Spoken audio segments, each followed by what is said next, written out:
In India, with respect to COVID-19, 5 cities are responsible for a little more than half the deaths across the country: Mumbai, Delhi, Ahmedabad, Chennai, and Thane.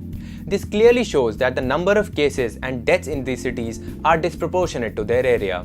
A portion of this can be attributed to the fact that many carriers of the virus return to these cities from foreign countries. However, a significant reason for this disproportionate spread can also be attributed to the planning of these cities. Certain sites in cities, especially slums, have become super spreaders of the virus. Slums usually have extremely cramped living spaces with inadequate access to water and questionable sanitation. This was especially true in Mumbai with the spread of the virus in Dharavi, and in Kolkata with the spread in a densely populated slum at Belgachia. The virus has exposed the flaws in India's urban planning, and there have been several calls for change. One specific demand that has surfaced in the recent weeks is that we must decongest our cities. The global pandemic has caused a monumental shift in the perception of various institutions and systems around us. The effectiveness of these systems has been questioned, as fault lines have been exposed by a virus that has spiraled into a socio-economic disaster worldwide. Why have these cities been the worst hit by the pandemic? What does this tell us about the way we plan our urban centers, and what lessons can we learn from other countries that have focused on these issues? Let's try and find out.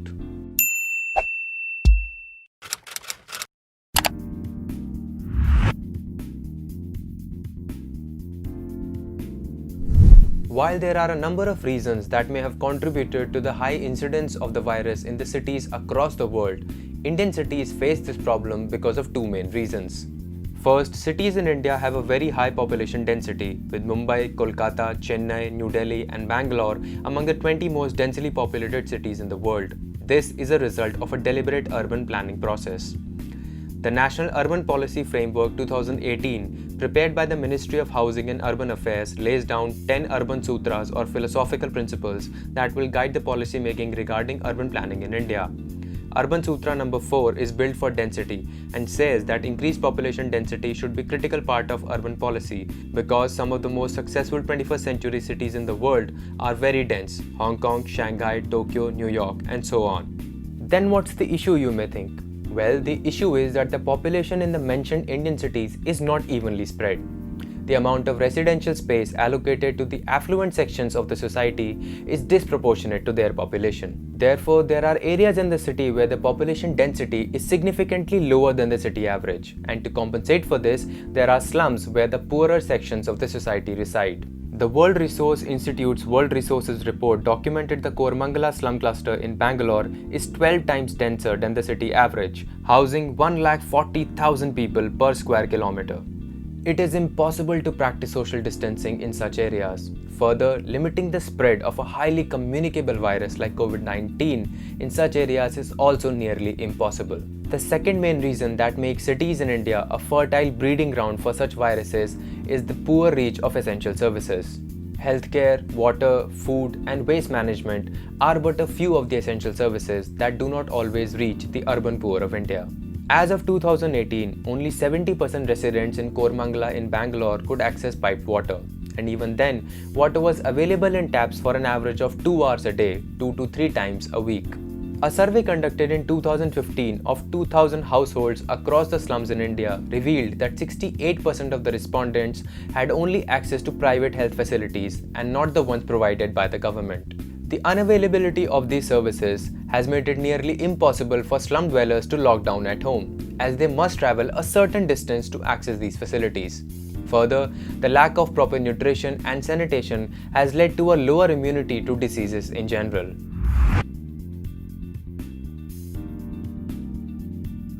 To deal with the problem of population density during this pandemic, the government has been trying to relocate low-income migrant workers back to their home state. Apart from the disregard of human rights in the implementation of this move, the late timing of the same also left much to be desired. To deal with the problems of poor reach of services, various state governments have tried implementing schemes under the Pradhan Mantri Awas Yojana. However, both these measures are short-term at best, and we must look at long-term solutions that can help us in creating resilient cities that can effectively deal with similar situations in the future.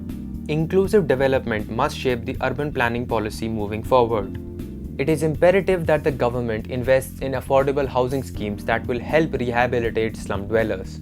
This was extensively discussed in the New Urban Agenda, which was adopted at the United Nations Conference on Housing and Sustainable Urban Development in Quito, Ecuador on 20th October 2016. Paragraph 31 of the agenda emphasizes the ideal of progressive realization of the right to adequate housing for all as a component of the right to an adequate standard of living. The agenda also emphasized the need to adopt legislations at the national level to realize the ideals that it lays out. To this end, India has adopted several schemes such as Pradhan Mantri Awas Yojana, Housing for All, which aims to build sustainable housing to deal with the problem of slum expansion. However, these schemes have several shortcomings. For instance, these schemes are usually time-bound and target the construction of a certain number of houses within a certain time period. This presupposes that the completion of this project would effectively deal with the problem of slum growth.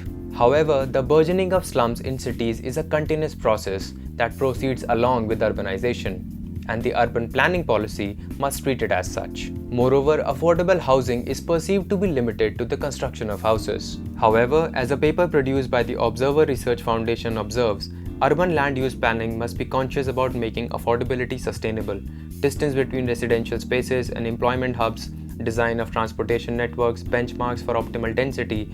These all have implications for the cost of everyday living, including commuting costs, loss of time and productivity, as well as costs of healthcare. The idea of a permanent affordable house ignores the need of seasonal migrant workers, who form a big portion of the urban workforce, a section that has been worst hit by the pandemic.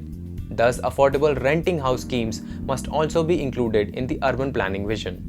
In order to ensure the better reach of essential services to the urban poor, the government must decentralize the provision of these services. The same is mandated under the 74th Constitutional Amendment and is mentioned in the 2014 guidelines of the Urban and Regional Development Plans formulation and implementation, but was never implemented. The decentralization of these services to the level of municipalities and municipal corporations is a sustainable solution to this problem. Cities in which certain provisions have been decentralized, like the waste management system in the city of Mysore in Karnataka and Aleppi in Kerala, have demonstrated positive results. Beyond these two problems, certain measures must be implemented to cope with a future outbreak such as this one. It is imperative that each Indian state builds up a robust and effective response strategy in case of a future pandemic. This is what helped countries like Singapore, Korea, and the region of Taiwan effectively respond to COVID-19 initially. Having formulated a response strategy after the SARS outbreak in 2003, these countries were able to effectively and efficiently mobilize government machinery to deal with this problem. In Singapore, an interdepartmental task force is formulated upon detection of any outbreak, and coordination between different governmental agencies proceeds smoothly to deal with the situation. Historically, cities have adapted to changing needs and requirements, with urban planning responding to the outbreaks of diseases such as cholera and tuberculosis. Stephen Engblom, head of global cities at AECOM, one of the world's premier infrastructure firms, believes that cities would adapt to become more inclusive and equitable in the aftermath of this virus, as the problems highlighted by it act as a positive push. Indian cities must be open to adapting and evolving, such that affordable housing becomes a central aim. It is time to reimagine our cities for a better and safer future for all. Has the coronavirus pandemic forced us to look at our urban planning and look for new and better alternative solutions to the problem? Let us know your thoughts in the comment box down below. You can follow us on our social media handles and a website for more such stories. The links are in the description. Stay safe. See you next time.